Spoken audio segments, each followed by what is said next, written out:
savez, moi j'ai deux garçons et je parle souvent d'eux quand je prêche la parole de Dieu parce que le Seigneur me parle souvent à travers des choses simples de la vie. Et j'ai deux garçons, mon grand Emmanuel qui a 10 ans et mon fils Mathéo qui va faire 8 ans. Et quand vient le moment de manger, de passer à table, c'est toujours un petit peu compliqué pour mon deuxième. Parce qu'il est difficile. Quand on lui propose du riz, quand on lui propose des pâtes, des chips, des frites, pas de problème. Quand on lui propose à un moment donné des légumes, c'est plus difficile. Mais ça, j'aimerais vous dire, frères et sœurs, amis, dans cette soirée, que c'est la nourriture du monde. Mon fils n'est pas satisfait quand on lui propose une certaine nourriture. Mais ce soir, entre mes mains, j'ai une nourriture qui vient du ciel. Alléluia. La parole de Dieu, le pain de vie. Alléluia. Et j'aimerais te dire dans cette soirée, si tu es un chrétien depuis de nombreuses années, tu es peut-être en train de te nourrir à la nourriture solide, que Dieu soit béni pour cela. Alléluia. Il y a un mot de Dieu pour toi dans cette soirée. Amen. Tu es peut-être un jeune chrétien, ça fait quelques semaines, quelques jours, quelques mois que tu es chrétien, et tu te nourris de ce lait spirituel. Dans la parole de Dieu, il y a encore une parole pour toi. Ce soir. Alléluia. Tu t'es éloigné de la maison de Dieu, éloigné des choses de Dieu, des réunions. Laisse-moi te dire que le Seigneur dans cette soirée a un mot pour toi. Dans sa parole. Alléluia. Et si bien sûr pour toi qui ne connais pas Dieu, je ne sais pas, je vois des visages ce soir, et qui voudrait le rencontrer, laisse-moi te dire que le Seigneur veut se faire rencontrer, veut se faire découvrir dans ta vie. Amen. À Dieu soit toute l'honneur et à Dieu soit toute la gloire. Ce soir, vous savez, je ne vais pas être très compliqué, c'est pas mon habitude. En tant que serviteur de Dieu, notre exemple suprême, c'est Jésus. Alléluia. Jésus était simple, son message était à la portée de tout le monde. Les petits-enfants comprenaient son message, Jésus a dit, laissez venir à moi les petits-enfants. Amen. Alors j'aimerais vous parler, frères et sœurs, ce soir, amis, peut-être qui ne connaissaient pas le Seigneur, de la toute-puissance qu'il y a dans le nom de Jésus. Alléluia, que Dieu soit béni. Et pour cela, nous allons faire deux lectures dans la parole de Dieu, et ensuite on priera le Seigneur ensemble. Pour ceux qui ont la Bible, j'aimerais vous inviter à prendre le livre des Hébreux dans le Nouveau Testament.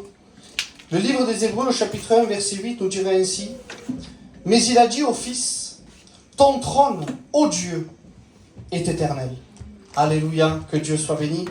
Et un deuxième texte que j'aimerais lire avec vous, ça se trouve dans le livre des Colossiens, au chapitre 2, verset 9. « Car en lui, en parlant de Jésus, habite corporellement toute la plénitude de la divinité. » Alléluia. Que Dieu soit béni et glorifié. Je vais demander à Juan, mon ancien, qu'il puisse prier pour moi et prier pour l'Église. Nous te bénissons, nous te rendons grâce. Nous voulons te remercier déjà parce que déjà tu procures la paix, Seigneur, la tranquillité, le repos dans ce lieu. Parce que Alléluia. Seigneur, nous avons besoin, Seigneur mon Père, de ce mot de Dieu. Seigneur, tu vois ces âmes qui viennent auprès de toi pour écouter le conseil. Seigneur, que Joachim puisse disparaître, Seigneur mon Père. Que toi-même, par le moyen de ton esprit, tu puisses toucher les cœurs. Amen. Que les jeunes qui soient là, Seigneur, puissent considérer ce qui va être dit. Qu'ils puissent le serrer dans leur cœur. Et qu'ils puissent, Seigneur, le proclamer eux-mêmes, Seigneur, de t'avoir rencontré. Quel privilège de t'avoir dans nos vies. Seigneur, bénis ton serviteur maintenant, qui ait cette facilité dans sa bouche, Seigneur, mon roi, à proclamer ta parole, Seigneur, mon Père, et que ta parole puisse trouver les chemins des cœurs. À toi revient l'honneur, puissance et gloire. Et maintenant, tu dis un grand merci de savoir que tu le fais, parce que toi seul demeures fidèle en tout et pour tout. Merci, Maître. Merci. Amen. Alléluia, que Dieu soit béni et que Dieu soit glorifié dans cette soirée. Le thème de ce soir, c'est de parler de la toute-puissance qu'il y a dans le nom de Jésus. Alléluia. Vous savez, j'aimerais vous dire, dans cette soirée, rien ne vous apprendre de nouveau. Nous prêchons la parole de Dieu, nous ne voulons pas déplacer les bornes anciennes, mais nous voulons prêcher fidèlement ce qui est écrit dans les Saintes Écritures. Alléluia, que Dieu soit béni. Les deux textes que nous venons de lire nous dit ainsi qu'il a dit au Fils, ton trône, ô Dieu, est éternel. C'est-à-dire qu'à un moment donné, le Fils est égal avec Dieu, il est divin. J'aimerais vous dire que dans la parole de Dieu, il n'y a que 3 personnes qui ont la nature divine. Il y a le Père, il y a le Fils et il y a le Saint-Esprit. Les anges, eux, ont une nature céleste. Nous, en tant qu'êtres humains, nous avons une nature humaine ou terrestre. Nous ne pouvons pas nous comparer à Dieu. Mais j'aimerais vous dire que le désir de Dieu, c'est de sauver tous les hommes dans cette soirée. Amen. Dieu ne fait pas de préférence. Dans le ministère, Dieu appelle des hommes, c'est vrai, il choisit des hommes, comme il a choisi l'apôtre Paul. Mais à un moment donné, dans le salut, pour rentrer dans le ciel de gloire, Dieu a tout préparé. C'est le Père qui avait préparé le plan. Jésus est venu l'accomplir et le Saint-Esprit est venu le rendre possible. Amen. À Dieu soit tout l'honneur et à Dieu soit toute la gloire. Si ce soir, tu as ce désir simple de dire « Je veux m'approcher devant Dieu », laisse-moi te dire que tu as le moyen de pouvoir le faire. Adieu. Parce qu'à travers la personne de Jésus, à travers le texte de Colossiens, car en lui habite corporellement toute la plénitude de la divinité. Alléluia. Si tu veux connaître la personne de Dieu, approche-toi de Jésus. Adieu. En Jésus, tu pourras connaître la personne divine. Que Dieu soit béni, que Dieu soit glorifié. Quand nous regardons la parole de Dieu, bien sûr, vous savez, la parole de Dieu, quand je prêche la parole de Dieu, j'aime parler de Jésus. Parce que la parole de Dieu est composée de 1189 chapitres. Et quand on regarde le nom de Jésus, il apparaît 1189 fois. Ce qui voudrait dire que si nous voulons éviter de parler de Jésus, c'est impossible. Moi, mon cœur est réjoui quand je parle de Jésus. Parce que la parole de Dieu, laissez-moi vous dire que c'est Jésus. Alléluia, que Dieu soit béni. Quand on lit l'évangile de Jean, il nous est dit ainsi, au commencement était la parole était avec Dieu et la parole était Dieu. Elle était au commencement avec Dieu et toutes choses ont été faites par elle et rien de ce qui n'a été fait sans elle. Ça veut dire que quand on regarde le texte, il y avait le commencement, mais avant le commencement était la parole. J'aimerais vous dire que la parole, elle n'a ni commencement ni fin. Parce que Jésus est de toute éternité. Amen. Pour nous, nous n'arrivons pas à comprendre dans notre intelligence limitée et faible ce qu'est l'éternité. Mais j'aimerais vous dire que quand nous verrons Dieu, laissez-moi vous dire que nous allons être avec lui pour l'éternité entière. Il n'y aura plus de faim, plus de souffrance, plus de condamnation, non. Nous serons des enfants, des filles et des fils de Dieu. Et nous serons dans sa présence pour pouvoir le glorifier, pour pouvoir l'adorer. Alléluia. Que Dieu soit béni et glorifié. Et quand nous regardons dans les Saintes Écritures, bien sûr, les trois personnes de la divinité, le Père, le Fils et le Saint-Esprit, sont parfaitement en harmonie. Il n'y a aucune dispute, aucune discorde, non. Il arrive parfois dans le monde que des gens sont des meilleurs amis, et il arrive parfois qu'il y ait des disputes, des différends. Mais j'aimerais vous dire que dans les choses de Dieu, quand Dieu le Père, le Fils et le Saint-Esprit parlent ensemble, il y a une harmonie parfaite, une entente parfaite. À un moment donné, quand nous prenons le livre de la Genèse, il est écrit ainsi, Dieu va dire, faisons l'homme à notre image selon notre ressemblance. Et là, nous voyons clairement les trois personnes de la divinité, ensemble pour la création. Alléluia, que Dieu soit béni et que Dieu soit glorifié. Alors, bien sûr, vous connaissez l'histoire, Dieu va créer Adam et Ève, bien sûr, le premier couple, les premiers personnages de la parole de Dieu. Mais il va se passer quelque chose de terrible. Il va y avoir une séparation. À cause du péché, à cause de la désobéissance. Dieu avait donné un ordre simple. Tu pourras manger de tous les arbres dans le jardin d'Éden. Le jardin d'Éden était un endroit qui était merveilleux. Mais à un moment donné, par la désobéissance, il va y avoir une séparation entre Dieu et l'homme, entre le Créateur et la créature. Et j'aimerais vous dire que Jésus, il va venir pour apporter une solution. Alléluia. Amen. Quand on regarde dans la parole de Dieu, dans le livre de la Genèse au chapitre 3, verset 6, la Bible nous dira ainsi, la femme vit que l'arbre était bon à manger et agréable à la vue, et qu'il était précieux pour ouvrir l'intelligence. Alors vous connaissez l'histoire. Il va y avoir le diable qui est Satan, qui va revêtir une forme de serpent et qui va venir pour tenter Ève pour la faire désobéir. Le texte nous dit que la femme va commencer à voir que l'arbre était bon à manger et agréable à la vue. J'aimerais vous dire que le diable est fin, on l'appelle le malin. Son but, c'est de détruire. Il ne vient, la Bible dira, que pour égorger et détruire. Voilà son but. Mais le but de Dieu dans cette soirée, c'est de pouvoir bénir ton cœur et de bénir ton cœur. Le diable était là. Et à un moment donné, la femme, elle va voir cet arbre défendu. Et le texte nous dit qu'en le voyant, elle va voir qu'il était bon à manger et agréable à la vue. Et là, il va se passer quelque chose. C'est que le diable va réussir à toucher son corps, il va toucher sa vision. Voilà la première étape qui va se passer. Ensuite, quand on regarde un petit peu plus loin, il nous est dit et que cet arbre-là, il était précieux pour ouvrir l'intelligence. Donc le diable ne s'est pas arrêté là. Il va continuer, il lui a tapé dans l'œil, il a attiré son regard, sa vision. Maintenant, il va toucher son intelligence. Et j'aimerais vous dire dans cette soirée que l'intelligence, la volonté d'une personne et sa personnalité, c'est l'âme. C'est-à-dire qu'à un moment donné, le diable, par sa ruse, va toucher le corps, il va toucher l'âme de Ève. Et à un moment donné, dans la parole de Dieu, il nous est dit ainsi, que nous sommes composés, tout notre être est composé d'un esprit, d'une âme et d'un corps. Satan avait réussi, lui, à toucher 2 parties de l'homme sur 3. Il avait réussi à toucher son corps, et il avait réussi à toucher son âme par la volonté. À un moment donné, l'esprit de Ève, qu'est-ce qu'elle va faire? Il va être contraint, il va être soumis de s'approcher de cet arbre. Et à un moment donné, la Bible va nous dire, bien sûr, qu'ils vont consommer le péché, à travers la consommation de ce fruit. Et là, il va se passer quelque chose. À un moment donné, j'aimerais vous dire, frères et sœurs, que dans cette soirée, ce qui nous permet de rentrer en communion avec le monde naturel, c'est notre corps. Ce soir, ce qui me permet de tenir le micro, c'est mon corps, c'est ma main. Mais ce qui nous permet de rentrer en communion avec le monde spirituel, c'est notre esprit à nous. Alléluia, que Dieu soit béni. Et la parole dirait ainsi que tout votre être, l'esprit, l'âme et le corps. Quand Dieu a créé Adam et Ève, il en était ainsi. L'esprit, l'âme et le corps. La Bible nous dira que la chair, a des désirs contraires à l'esprit. À un moment donné, Satan, par son action, par sa ruse, il va réussir à inverser l'ordre des choses. Dieu avait créé l'homme ainsi, esprit, âme et corps. Mais par l'action, par la désobéissance de l'homme, à un moment donné, l'homme va se retrouver dans une position où ça va être inversé, ça va être différent. L'homme va être corps, âme et esprit. Et à un moment donné, j'aimerais vous dire dans cette soirée, c'est important. Il faut bien faire la différence entre notre âme et notre esprit. Le diable a réussi à venir étouffer l'esprit par l'âme, par l'action du corps. Et à un moment donné, l'esprit, je vous ai dit tout à l'heure, que c'est celui qui nous permet de rentrer en communion avec le monde spirituel. Si aujourd'hui tu peux ressentir la présence de Dieu, si tu peux entendre la voix de Dieu, c'est parce que le Saint-Esprit parle à ton esprit. Mais le diable était venu pour mettre une séparation, pour venir étouffer à la manière comme une couverture par la vie de l'âme, par la désobéissance, il va étouffer la vie de l'esprit. Ça veut dire quoi ce soir? Ça veut dire tout simplement que l'homme et la femme ne pouvaient plus converser, ne pouvaient plus parler avec Dieu. On le voit de façon visuelle parce que Dieu va mettre une séparation entre l'homme et Dieu. Et à un moment donné, dans sa vie spirituelle, l'homme ne pouvait plus chercher Dieu, ne pouvait plus s'approcher de Dieu. Mais je bénis le nom de Dieu dans cette soirée. Amen. Jésus est venu, et regardez ce que Jésus a été capable de faire. Hébreux chapitre 4, verset 12. Car la parole de Dieu est vivante et efficace. Vous le croyez ce soir? Amen. Plus tranchante qu'une épée quelconque à deux tranchants, pénétrante jusqu'à partager l'âme et l'esprit. Et c'est là que c'est intéressant. Jésus, quand il est venu, par l'épée de la parole, il est venu séparer l'âme de l'esprit. Ce qui veut dire que si aujourd'hui tu veux vouloir rentrer en communion avec Dieu, tu peux le faire à travers l'action de Jésus. Parce que quand Jésus est mort à la croix, il a dit tout est accompli. Et Jésus vient ce soir avec une épée, l'épée de la parole de Dieu. Alléluia. Et ton âme et ton esprit sont liés par l'action de Satan, par la désobéissance. Mais j'aimerais te dire que si tu laisses rentrer Jésus dans ton cœur, Jésus va venir avec l'épée de la parole et il va séparer. Non pas pour te faire du mal, mais pour que tu puisses rentrer dans une nouvelle relation avec Dieu. Amen. Alléluia, que Dieu soit béni et que Dieu soit glorifié dans cette soirée. Amen.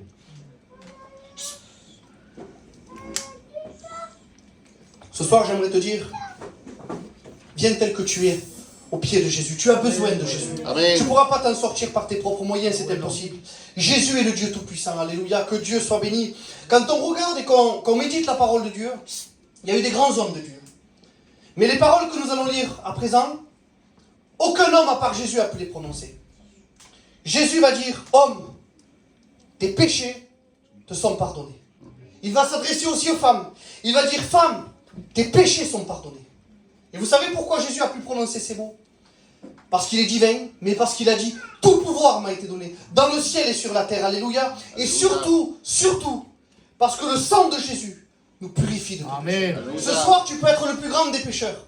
Tu peux être le plus grand des bandits. J'aimerais te dire que la parole de Dieu nous déclare ainsi que quand le péché a abondé, c'est-à-dire qu'il a été très grand, la grâce, elle a surabondé. Amen. Alléluia, que Dieu soit béni, que Dieu soit glorifié. Tout à l'heure, Manuel, il parlait, et il prenait ce passage de la parole de Dieu que j'ai marqué. Il parlait de Jésus qui était dans la tempête, et il dormait. À un moment donné, les disciples vont être là, ils vont être paniqués de droite et de gauche, ils vont être sans solution. Mais à un moment donné, ils vont se rappeler que Jésus était dans la barque. Il y avait une tempête, et eux n'avaient pas les moyens de pouvoir s'en sortir. Alors ils ont été obligés de réveiller Jésus. J'aimerais te dire ce soir, je ne connais pas ta vie. Mais il peut arriver qu'il y a des tempêtes. La pluie, symbole de l'épreuve, tombe sur le juste comme sur l'injuste. Ce n'est pas parce que nous sommes des chrétiens que nous sommes exemptés, que nous sommes exclus de passer par le problème. Tout à l'heure, Manuel l'a dit, c'est un serviteur de Dieu, mais parfois le problème, la difficulté frappe.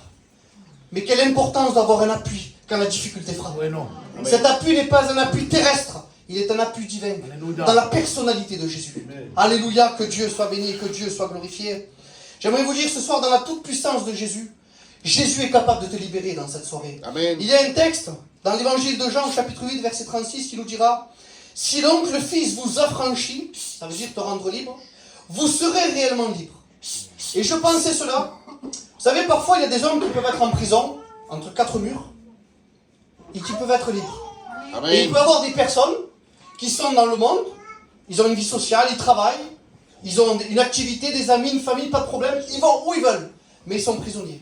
Alors quelle est la différence entre cet homme en prison qui est libre et les hommes qui sont dans le monde qui sont prisonniers? Alléluia. C'est être prisonnier de son péché. Amen. Parce qu'il y a des hommes, des serviteurs de Dieu, des aumôniers, qui vont dans les prisons annoncer l'évangile de Jésus-Christ. Amen. Qui vont prêcher la délivrance, qui vont prêcher que Jésus est capable de délivrer, de pardonner de tout péché. Ces hommes reçoivent le Christ, et ce sont des hommes et des femmes qui sont libres. Et pourtant, ils sont dans une prison. D'un point de vue visuel de ce qu'on voit, ils sont prisonniers. Mais en réalité, un homme qui a rencontré le Christ, tu peux te retrouver dans n'importe quel endroit. tu es libéré de ton péché. Alléluia. Et à un moment donné, il y a plein de témoignages, ça me l'a fait à moi, ça l'a fait à tous les chrétiens et les chrétiennes dans cette soirée. On pourrait dire ainsi, quand Jésus est venu et qu'il t'a pardonné de ton péché, tu pourrais presque entendre les chaînes qui tombent. Tu sens en tout cas tout ce poids, toute cette amertume, tout le poids comme des pierres lourdes sur tes épaules qui s'en va. Parce que Jésus vient le prendre sur ses épaules à lui. Alléluia. Parce que Jésus est venu, vous savez, laissez-moi vous dire que nous avions le vêtement du pécheur.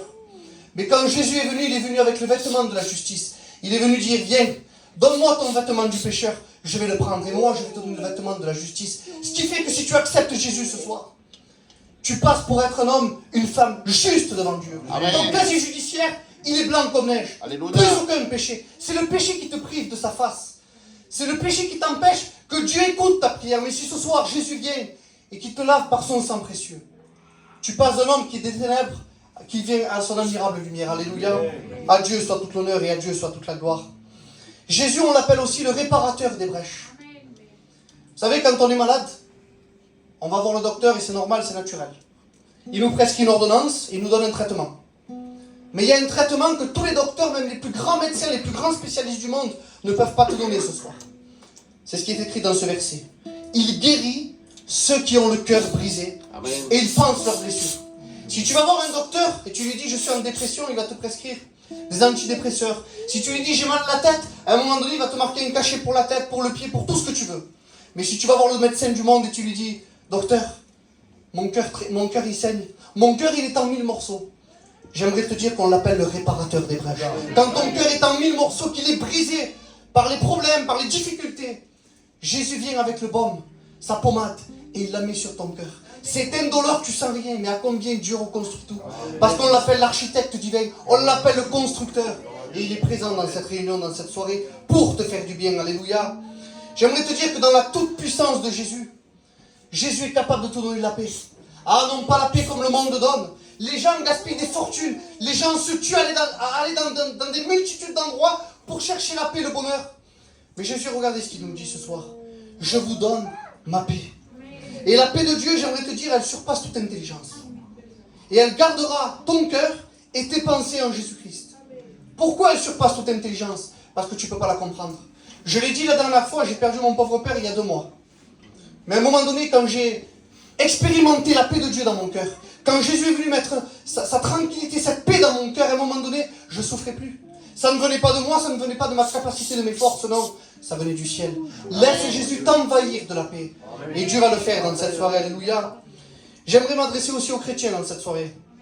Il y a des chrétiens ce soir qui lèvent la main. Alléluia.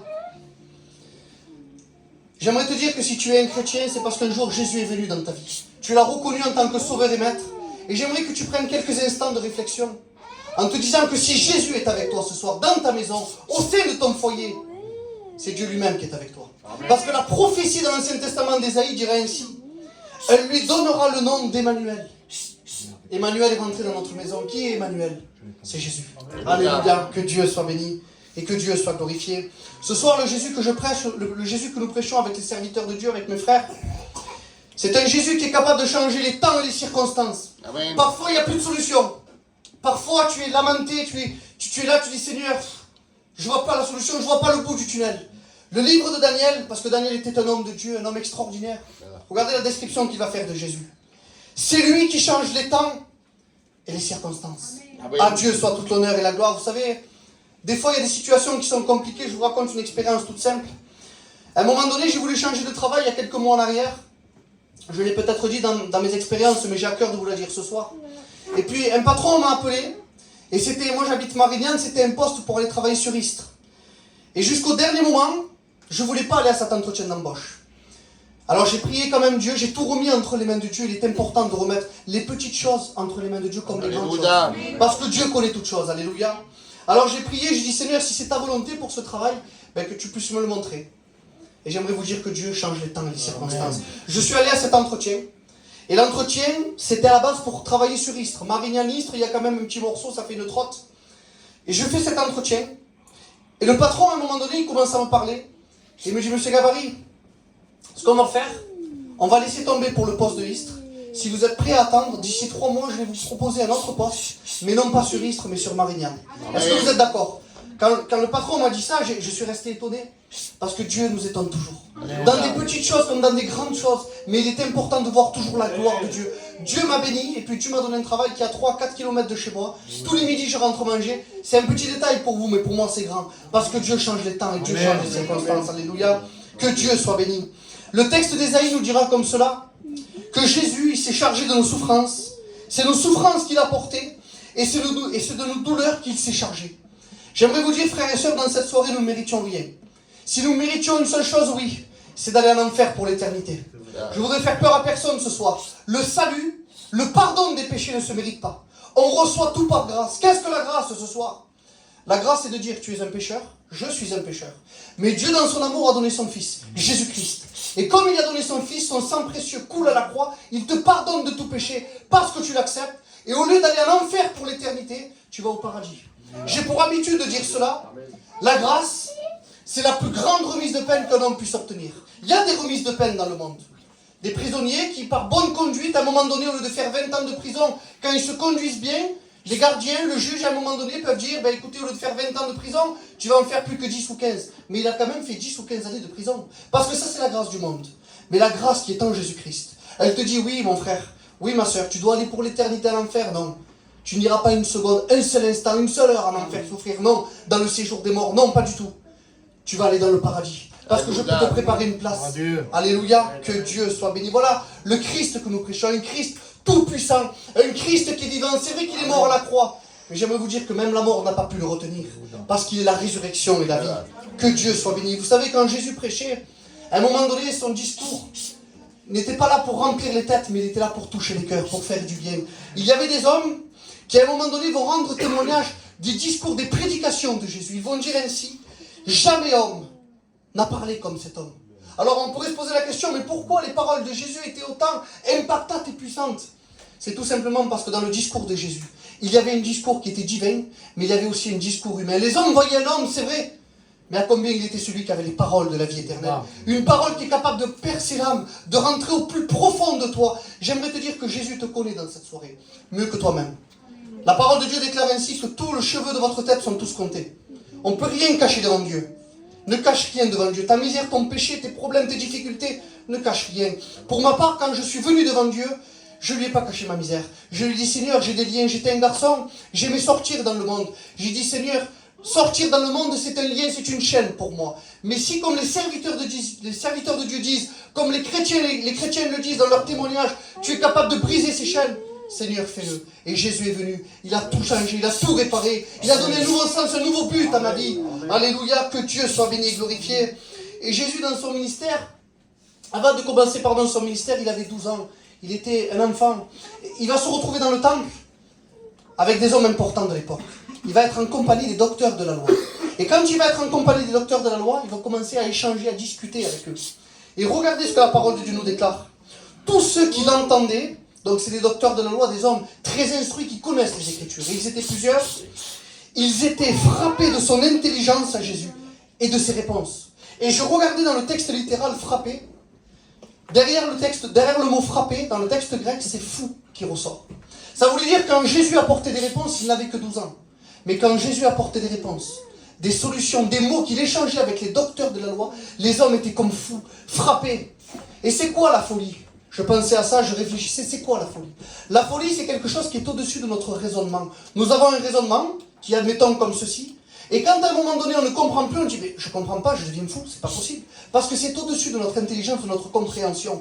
J'aimerais te dire ce soir, la prédication de la croix est une folie pour ceux qui périssent. Mais pour nous qui sommes sauvés, elle est une puissance de Dieu. Les gens ne comprennent pas que nous venons à la réunion, nous nous assemblons dans un lieu, dans un local. Certains disent, nous sommes fous. Non, nous sommes fous à leurs yeux. Laissez-moi vous dire qu'à un moment donné, soyons fous pour les gens du monde, mais soyons sages pour les choses de Dieu. Alléluia, que Dieu soit béni et que Dieu soit glorifié. En méditant la parole de Dieu, il y a un texte aussi qui a touché mon cœur, qui parle de Jésus. Parce que vous savez, l'Ancien Testament, on appelle ça, c'est l'ombre des choses à venir. Vous savez, une ombre, quand on voit une ombre, admettons, on voit un nuage avec une ombre, on lève les yeux au ciel et on voit le nuage passer. J'aimerais vous dire que tout l'Ancien Testament a annoncé Jésus. Et Jean le Baptiste, le dernier prophète qui relit l'Ancien et le Nouveau Testament, le cousin de Jésus, quand il a vu Jésus, il a dit, voici l'agneau de Dieu qui ôte le péché du monde. Alléluia. Amen. Que Dieu soit béni. Il y a un texte qui m'a touché dans Malachie, je vais le lire avec vous. Ça se trouve dans le livre de Malachie au chapitre 4, verset 2. En lisant ce texte, j'ai été interpellé. Parce qu'il y a un détail, une particularité qui a retenu mon attention. Le texte dira, mais pour vous qui craignez mon nom, se lèvera le soleil de la justice. Alléluia, que Dieu soit béni. Ce qui m'a interpellé, c'est qu'il y a une majuscule en plein milieu d'une phrase. Ce soir, je ne suis pas là pour vous faire un cours de français, mais on sait tous que quand on commence une phrase en français, normalement, on met la majuscule au début de la phrase, pas au milieu. Mais quand on regarde le texte, et je vous invite à le faire, il y a une majuscule, le soleil avec un grand L. Alors il y a une exception. Nous pouvons mettre une majuscule en plein milieu d'une phrase. Nous pouvons faire dans ce cas-là précis, quand nous parlons d'une personne. J'aimerais vous dire que le soleil de la justice, ce n'est pas le soleil qui se lève tous les matins. Le soleil de la justice a un nom, est une personne, la personne de Jésus. Amen. Et Jésus ce soir veut venir avec sa justice pour pouvoir te la donner. Tu n'as rien à payer, c'est gratuit. Alors si tu réfléchis quelques instants, pourquoi tu ne voudrais pas saisir la justice de Dieu? En disant, Seigneur, mon casier judiciaire qui est plein, qui est chargé, je ne sais pas. Mais si tu reçois l'avocat, tout à l'heure il en a parlé, Manuel. Jésus est appelé l'avocat. Un avocat que tu n'as pas besoin de payer, c'est l'avocat qui remporte tous les procès. Parce qu'à un moment donné, laisse-moi te dire que tu sois d'accord ou pas d'accord. Le livre des Hébreux nous dira qu'après la mort vient le jugement. Et tu vas faire quoi? Tu vas te présenter devant Dieu avec tes qualités, avec tes défauts, avec ta justice. La parole de Dieu dira ainsi que notre justice est semblable à un vêtement souillé. À un moment donné, comme un léopard, nous ne pouvons pas enlever les taches, comme un léopard qui a des taches sur lui-même. Nous pouvons essayer de nous laver avec du savon, avec de l'acide, c'est impossible. Le péché nous coule dans nos veines, il est attaché à nos vies. La seule solution, le seul remède ce soir pour ta vie, c'est le sang précieux de Jésus. Amen. Alléluia. À Dieu soit tout l'honneur et la gloire. Et Jésus voudrait te proposer, tout à l'heure Manuel l'a dit, vous savez, nous avons un Dieu qui est poli. Jésus est poli dans cette soirée. Le diable, lui, il est mal poli. Il est venu, il nous a imposé le péché, il ne nous a pas laissé le choix. On est tous pécheurs. La parole de Dieu déclare ainsi dans le livre de Romains, chapitre 3, verset 23, car tous ont péché. Si ce soir tu viens, tu dis, moi j'ai jamais péché, la parole de Dieu déclare ainsi, tu fais Dieu menteur. Et laisse-moi te dire que la parole de Dieu déclare qu'il est impossible que Dieu mente. Parce que c'est le chemin, c'est la vérité, c'est la vie. Amen. Alors si ce soir Dieu te dit tu es un menteur, ce n'est pas pour te juger, pour te pointer du doigt, mais c'est pour te dire, j'ai envoyé mon fils l'avocat. L'avocat parfait qui est capable de te défendre. Amen. Mais ce soir tu dois le reconnaître. Tu dois le laisser rentrer dans la porte de ton cœur en disant, oui Seigneur, j'ai besoin de toi. Et Dieu te dit comme ça là, il n'y a donc maintenant aucune condamnation pour ceux qui sont en Jésus-Christ. Mais si tu prends le verset à l'envers, ça veut dire que si tu n'es pas en Jésus-Christ, la condamnation est sur toi. Mon ancien me dit souvent que la grâce est une grâce, mais si tu l'acceptes. Parce que si la grâce, à un moment donné, Jésus te la présente, et toi, tu ne fais pas cas, tu seras comme les hommes dans l'Ancien Testament à l'époque de Noé. La porte de la grâce était grande ouverte, la porte de l'arche était grande ouverte, c'est une image. Mais à un moment donné, laissez-moi vous dire que Dieu va refermer la porte. C'est pas Noé qui a refermé la porte. Amen. C'est Dieu lui-même qui a refermé la porte. Et quand vous regardez les mesures de la porte, elles ne sont pas indiquées. Parce que la porte est Jésus. Amen. Laissez-moi vous dire, et je me répète dans mes mots, Dieu veut faire grâce à tous les hommes. Le désir de Dieu, c'est que tous les hommes soient sauvés. Amen. Toutes les femmes soient sauvées. Et parviennent à la connaissance de la vérité. Ce soir, nous avons le privilège d'être dans la maison de Dieu. Dans la vérité, dans le véritable. Alors ce soir, prends la bonne part. Amen. Que Dieu te propose. Alléluia. Jésus te dit ce soir, je suis le bon berger. Et vous savez, il y a une différence entre le mercenaire et le berger. Le mercenaire, lui, fait semblant de garder les brebis. Mais quand le loup vient, le mercenaire, vous savez ce qu'il fait, c'est pas ses brebis. Il fait semblant de s'en occuper, il s'en va.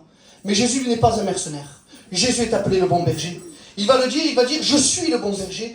Le bon berger donne sa vie pour ses brebis. Alléluia, que Dieu soit béni. Et à un moment donné, il y a une description qui est faite par rapport à ce berger.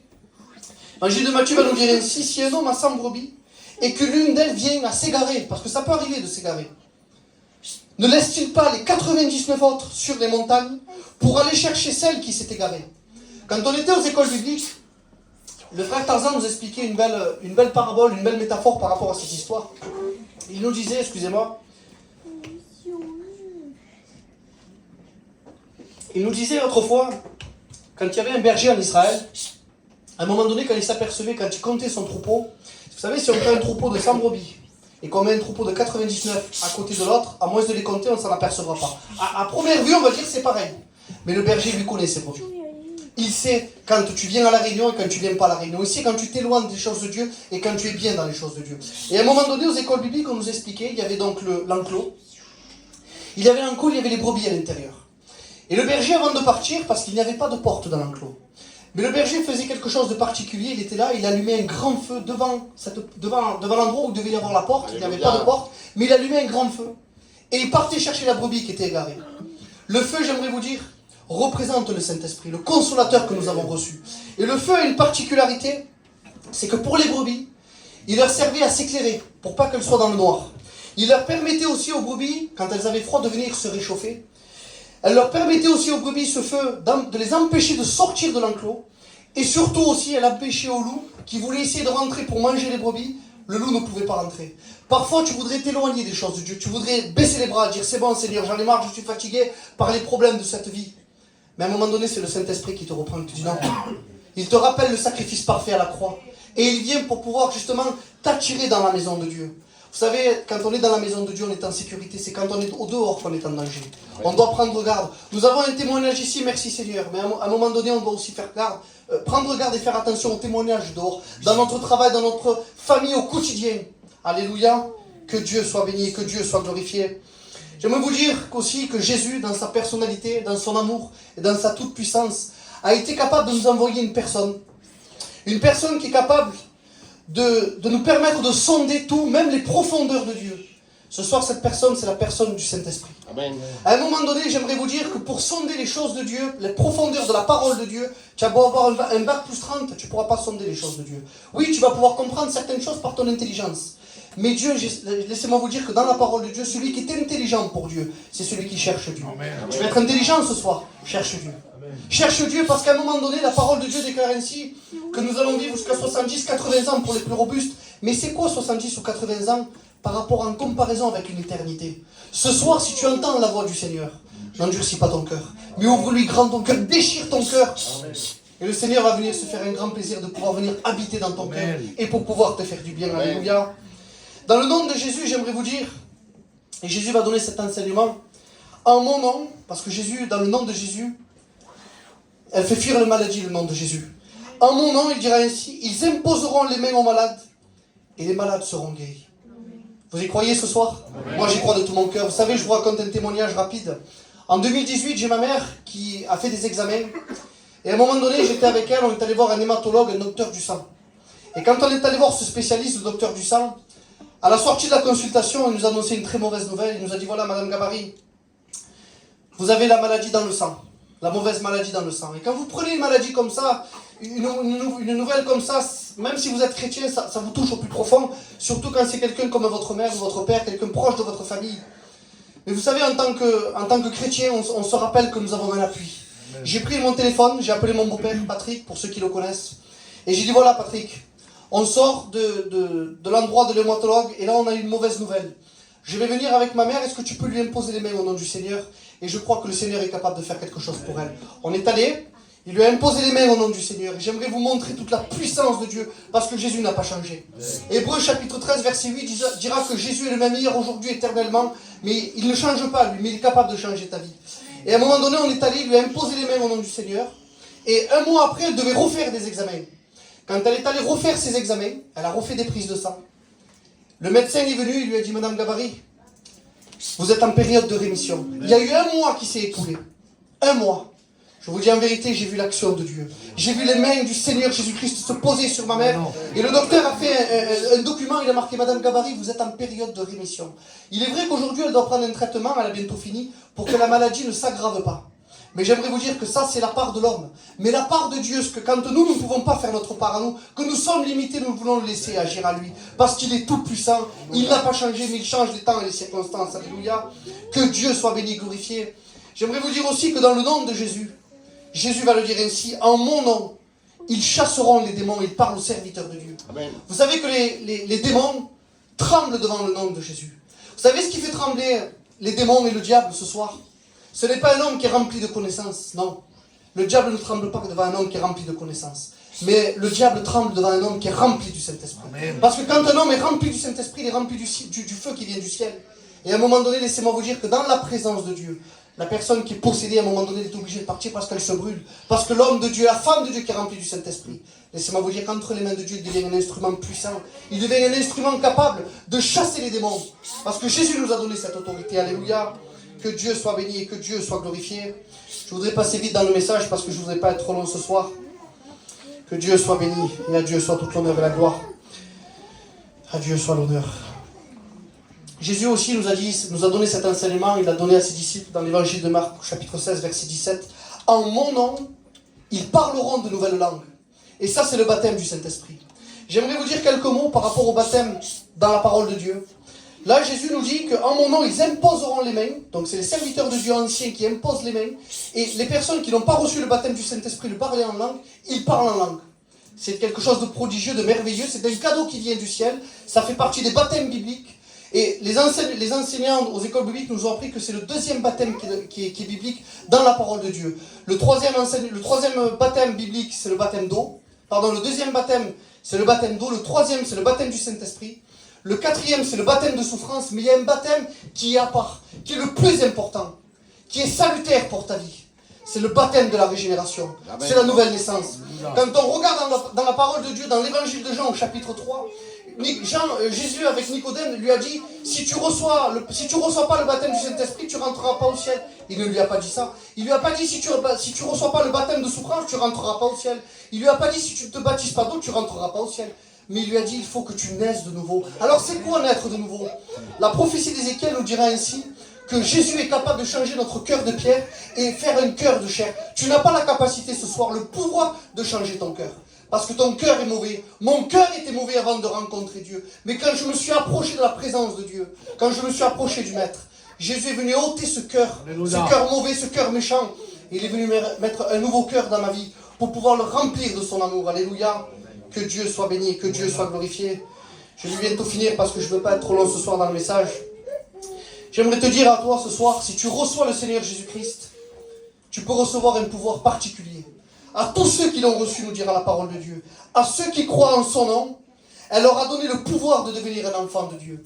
Vous savez, dans le monde, parfois les hommes qui vivent dans le péché ont des appellations qui ne sont pas très belles. Excusez-moi des mots. Un homme qui boit beaucoup d'alcool, on va l'appeler un alcoolique. Un homme qui se drogue, on va l'appeler un drogué. Mais un homme qui rencontre Dieu, ces noms-là, ces appellations-là n'existent plus. Parce que quand il vient devant la présence de Dieu, quand il reçoit la parole de Dieu qui est Jésus, il reçoit un nouveau nom, il reçoit le nom d'enfant de Dieu. Amen. Ce soir, laisse-moi te dire que tu as besoin de devenir un enfant de Dieu. Tu as besoin de t'approcher devant ton Père Céleste pour que Dieu change ta vie, pour que Dieu change ton cœur. Alléluia. À Dieu soit toute l'honneur et la gloire. Je vais finir avec un des derniers textes. Un texte qui m'a interpellé. Un texte qui concerne Jésus. Dans le livre des psaumes, dans l'Ancien Testament, il est dit ainsi: et moi, je suis un ver. Alors c'est un texte qui est particulier, qui va nous attirer, nous intriguer à première vue. Vous savez, j'aimerais vous dire que Jésus est appelé dans la parole de Dieu le roi des rois et le seigneur des seigneurs. Mais quand on regarde ce texte, il nous est dit qu'il est un ver. Un ver, symbole d'humilité. Il est le plus grand des plus grands, il s'est fait le plus petit des plus petits pour pouvoir te sauver.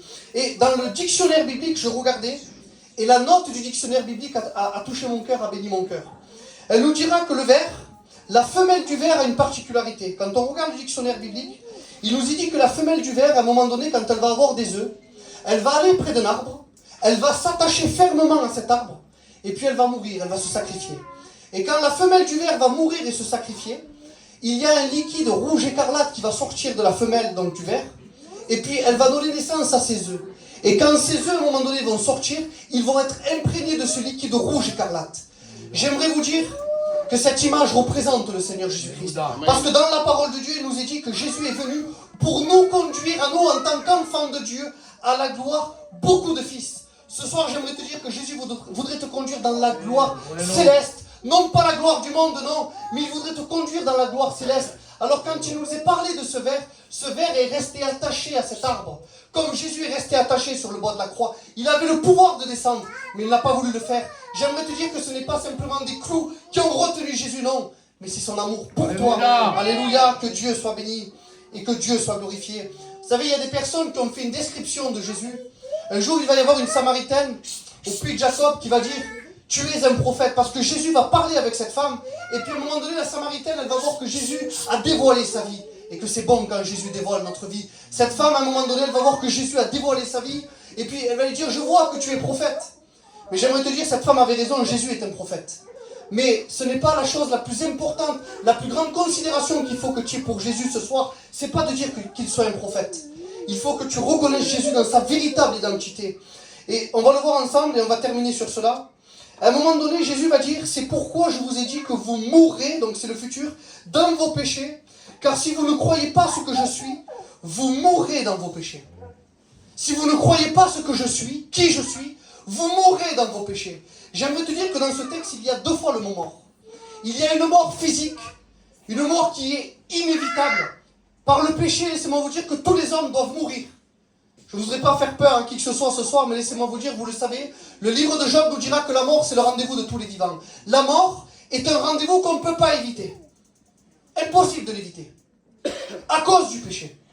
À moins que Jésus vienne rechercher son église, il y a des personnes qui ne connaîtront pas cette mort physique. Ça, tu ne peux pas l'éviter, la mort physique. Mais à un moment donné, ce que tu peux éviter, c'est la mort éternelle. La mort éternelle, c'est quoi? C'est la mort de ton âme. Parce que ton corps, à un moment donné, ce qui est poussière, retournera à la poussière. Mais ton âme est éternelle.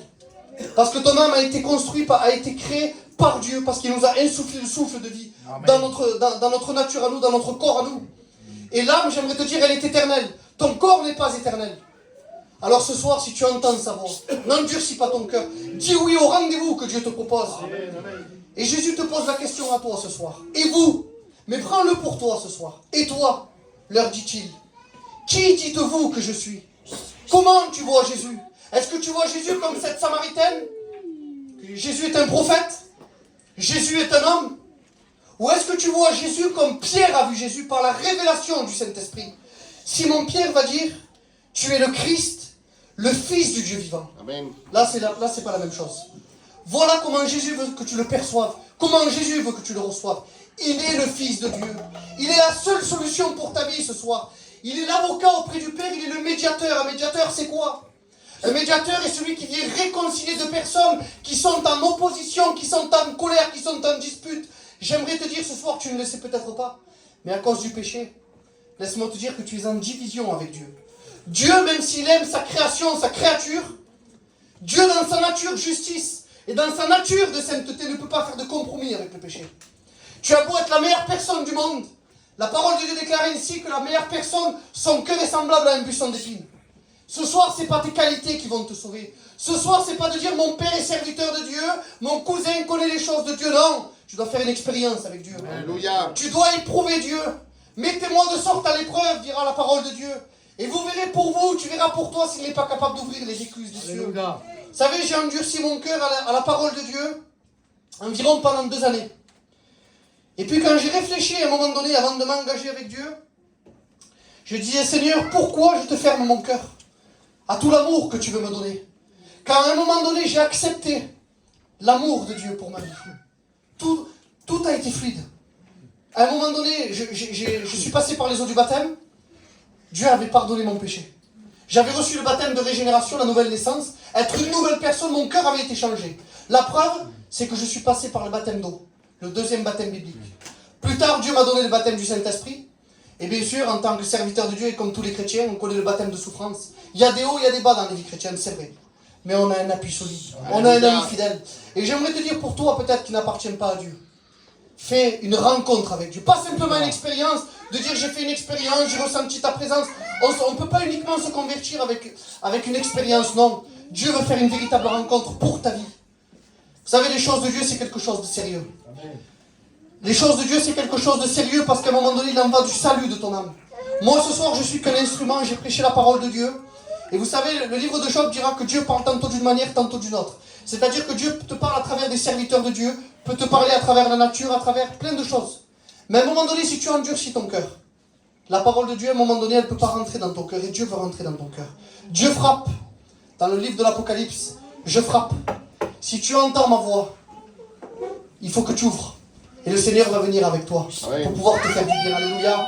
Je voudrais qu'on prie le Seigneur ensemble. Je vais demander à Manuel qui prie le Seigneur. Que Dieu vous bénisse.